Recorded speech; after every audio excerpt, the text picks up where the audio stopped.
Piska ng mga otoridad ang kahong-kahong smuggled cigarettes na tinatayang nagkakahalaga ng humigit kumulang 1 milyong piso sa isinagawang operasyon sa bayan ng Rizal, Palawan. Tinitiyak naman ng pambansang pulisya na paiigtingin pa ang kanilang pagbabantay upang mapigilan ang pagpasok ng mga kontrabando sa bansa. Ang report mula kay Patrolwoman Abigail Dato.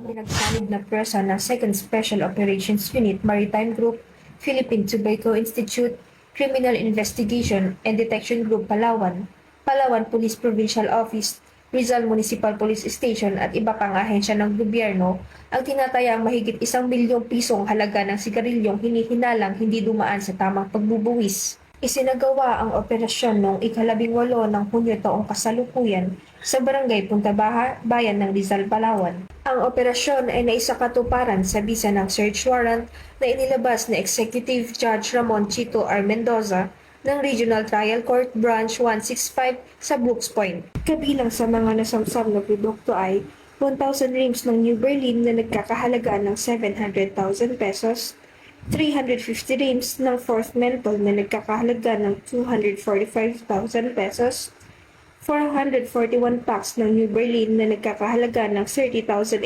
pesos, 11 rims ng Modern Cigarettes na nagkakahalaga ng 6,930 pesos, at 221 packs ng Fourth Menthol na nagkakahalaga ng 14,700 pesos.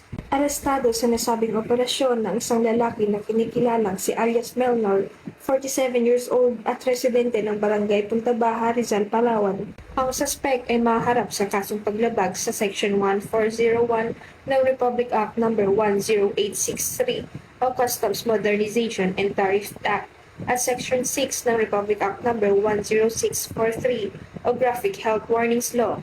Sa kasalukuyan, nasa kustudiya pa rin ng PNP 2nd Special Operations Unit Maritime Group ang suspect at ang mga nakumpiskang produkto para sa kaukulang proseso at investigasyon.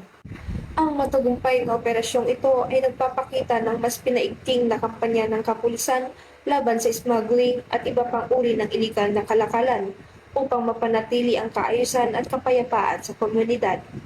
Mula dito sa Calapan City, Oriental Mindoro, ako po ang inyong Police News Network Correspondent, Patrolwoman Abigail Dato, alagad ng batas, tagataguyod ng Balitang Pulis.